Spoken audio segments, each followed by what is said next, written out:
Hey folks, this is Matt once again, and let's see, this time I'm talking about a film that Cimozzen has sent me. Quiet Cool. It's a film from 1986. Ideas are produced by Bob Shea, guy who produced Nightmare on Elm Street. That's why you get this little monitor here. I don't know where the Mortal Kombat comes from. I don't know the makers of Mortal Kombat. I have no idea who the hell that is. Um, maybe it's one of these. Maybe one of these executive producers. So the guy who helped wrote this and also he directed this guy named Clay Borris. And honestly, looking up his IMDb, the only film I've heard of that he's done is Prom Night 4. And then TV stuff. Episodes of Highlander, Forever Night, Sci Factor. Last scene was 2009, 2 episodes of Forbidden Science TV show.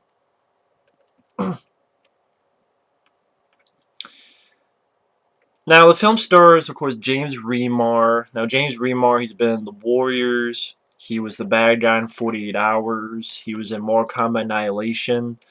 Again, I think he was the original choice for Michael Bihn's character in Aliens, but thankfully Michael Biehn died because, to be honest, I like Michael Biehn better than James Remar. But James Remar does fine here. It's a low-budget film, 1986. I don't even know if this went into theaters. I would assume this went into movie theaters. Says it was released November of 1986. Didn't do anything, so I'm guessing it went into theaters. But I guess this was a New Line Cinema film.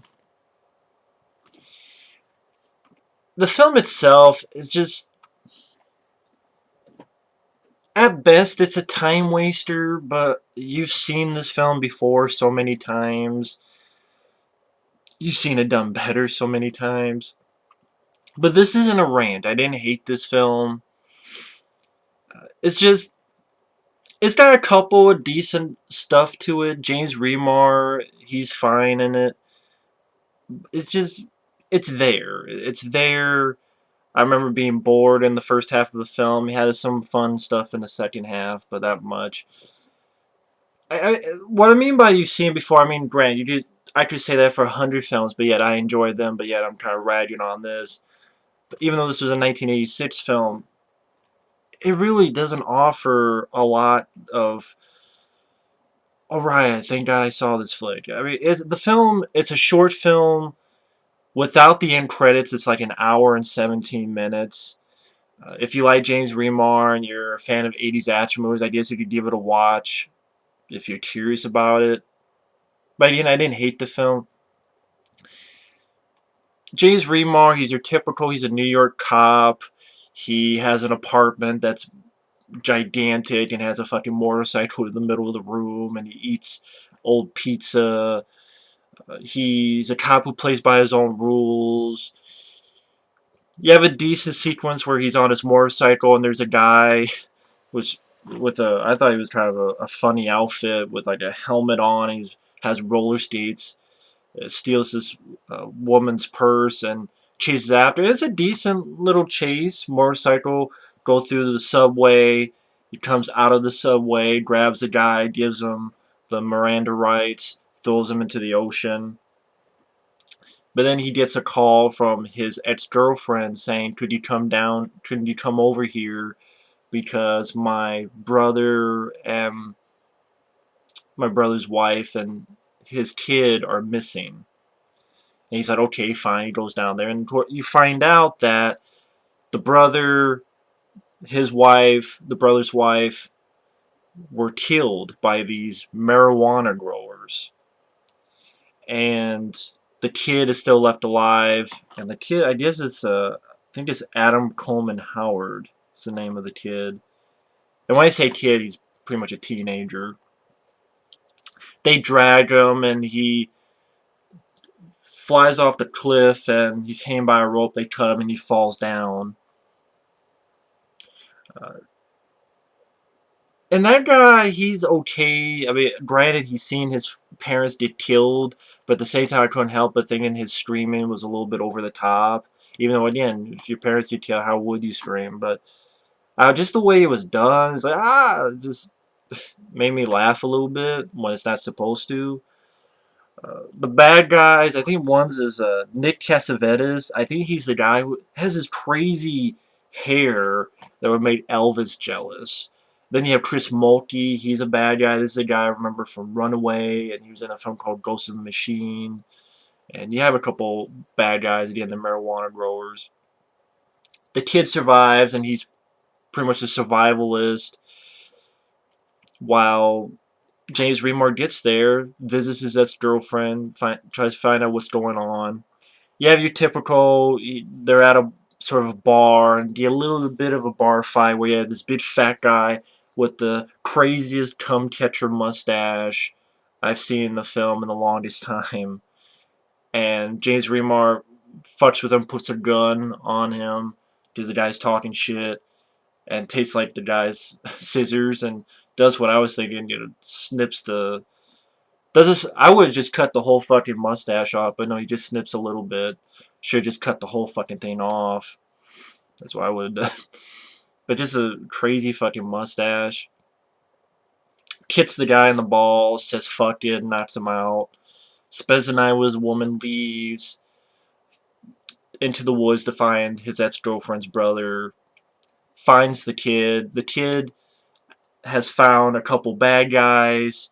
Uh, there's booby traps all over the woods. So like there's like a grenade with a line. He moves it so that a bad guy comes up and blows himself up. Nothing gory or anything like that. You just see an explosion. James Remar gets in this trap. It's like a net but has like little razor blades in the net. It's sort of interesting idea. The kid saves him.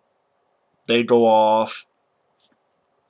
And this is where you get a couple of decent stuff. I mean, you have James Remar with this kid. James Remar shoots a couple bad guys. You get a little decent motorcycle chase down these hills. They think they're trapped. There's bad guys in front and behind. They go down this hill, and you have some pretty decent stunts. You have one guy flips over. You have one guy whose motorcycle flies off into a tree and blows up. So you have some.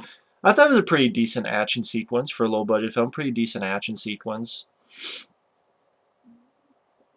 They get to his ex-girlfriend, but the bad guys are there. I will admit a couple things before I go on. James Remar does fine. He's absolutely fine in this film. Not much to his character. You really don't know much other than he ate pizza at the beginning. He has an ex-girlfriend. He goes down. Really nothing in character development or anything like that. I'm not really expecting that much. But even with this film, it does go by quick. It's only an hour and 17 minutes, but at the same time, I would say the first half just seemed like just a typical film that you've seen a dozen and a dozen times. But here he gets in the crossfire. Bad guys burn down the house. His ex-girlfriend gets shot. They bury her in the woods. They're ready to get revenge, so they're getting ready. James Remar sees that the kid's cassette tape is fucked up, so while he's sleeping, he fixes the kid's tape. Plays a song, the Mamas and the Papas, California Dreamin'. They go off. Again, this is a decent sequence. Fuck up a couple bad guys, like James Remar has a spear and spears someone. I think in the stomach. Get to a couple bad guys, and the bad guys are actually watching the first Nightmare on Elm Street on TV. The kid rigs this thing where a couple bad guys are in this one building. There's going to be a bunch of logs, and they fall down into. Basically, when the trap's set, all these logs that are here are going to roll into the building, while James Remar is setting this other building up to explode. But that doesn't quite work out, so James Remar just throws a dynamite. A couple bad guys escape, and that house blows up. And then the kid hits his trap. And we had a good explosion, and then the sequence where the kid lets up his trap, and these logs crash right into the house, and Chris Mulkey gets killed. That was well done too. You see some good stunt sequences. Uh, James Remar sort of gets his motorcycle and gets his spear like a joust and stabs a guy in the chest, puts him into the wall. Remar shoots a couple people. And well, this is a decent action scene. Then you get to the ending. The ending is I felt kind of lame because James Remar, the kid, they had this showdown with a couple guys. It's pretty much three guys. The kid kills one, strangles one, kills. I think it's Nick Cassavetes. I could be wrong. Just the kid has his hook, jams it to the guy, and then jumps down so the guy pulls up and to the wall. James Remar jumps into a window to escape this guy, have a back and forth shootout with this one bad guy. They both have a face-off, sort of a six-shooter shoots the guy. And then this I thought was kind of laughable, where you find out that the man is this old woman, and this old woman shoots James Remar in the shoulder, whatever, and the kid shoots the old woman. I'm like, really? Then they go off and this is, and the movie ends. That's what I mean. The reason I told the entire plot is because I knew I could do the entire plot in less than 15 minutes. And I did. That's what I mean by the film. It's there. It's not much to the film. It's maybe a time waster at most, but it's nothing that you haven't seen done before. Positives, like, yeah, James Remar is fine. I thought he was fine enough. I like the little bits of action. It's not wall-to-wall action, or as this review says, an out-and-out action film. But yeah, I like the bit with the motorcycle at the beginning, chasing the purse snatcher guy. I like the bit with the motorcycle chase in the woods. And then when they get ready and they blow up one house and fuck up the other with the logs, and James Remar shoots a couple people and sort of motorcycle jousts, spears a guy. But that's pretty much it, those three little action scenes. The kid who plays the survivalist kid, he didn't really do much for me. I could take him or leave him. Just didn't really do much for me. Just a lot of weird stuff, like the guy who has the big fat guy who has this weird come catcher mustache. Uh, the bad guy who has this weird hair that would make Elvis cream in his pants. The fact that you find out that the big boss, the man, that's what they call it, the man. The bad guy, the main bad guy is the man. Is this a blaxploitation movie now? The man. It's this old woman that you saw earlier. She was like, serving food and stuff.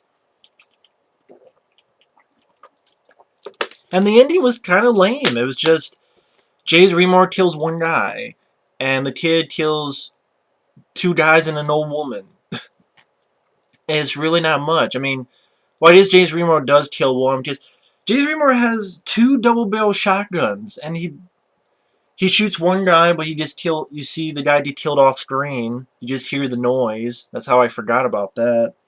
But it's like, oh, well, okay, this guy has two double-barrel shotguns and doesn't really do much with it. Just shoots and hits nothing, and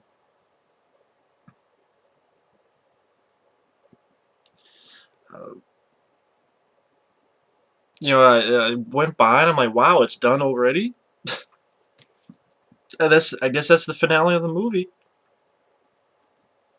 I mean, yeah, it didn't piss me off. It was there. It was there, and you've seen it done before. It's not really anything that makes you go, wow, this was an underrated gem, or wow, you gotta go check this out. I hate the film. It's a time waster. This is one of those films that's hard to talk about because there's not much to talk about. It's only an hour and 17 minutes. There's really three little bits of action scenes that I thought was any worth a shit. Just a little fight with a bar, and the bar is not much of a fight. The little showdown at the end, to me, is not even much of a showdown. Like, for example, I saw one that I thought was much better with, I think it's called Lone Hero, that has Lou Diamond Phillips as the bad guy. I thought that was a much better low-budget film with more to it. Like, that one I could talk more about. I think it's called Lone Hero. I think it stars Sean Patrick Flannery as the hero. Like, that one I really liked. This one, it was there when he got with the kid and they were dealing with these bad guys. The film, I thought, picked up more. Before that, it was just, hey, I'm a cop and I'm eating old pizza and I'm seeing my ex-girlfriend and, blah, blah, blah, blah, blah. I've seen this before and I've seen it done before, and it's not really anything that makes it stand out. I can understand why this film has pretty much been forgotten. It's a 5.0. I think that's a little too high, 5.0. That's almost the same as Cobra. This has almost the same as Cobra. I'm sorry. I think Cobra has a 5.3. This has a 5.0. I don't know about that. It's not bad. It's not bad. It's just not much to it. It's where Robert Shea, the producer, is actually in this as this mechanic when James Remar comes into town and asks this guy in overalls and has like fucking dirt and shit all over his mouth. Hey, can you look at my car? That's fucking Bob Shea, the producer of Nightmare on Elm Street and this film. It's kind of weird. I don't know what it was that made him really cling to this film, but whatever. Maybe it's 1986. They're like, hey, we get to do an action film and see what happens.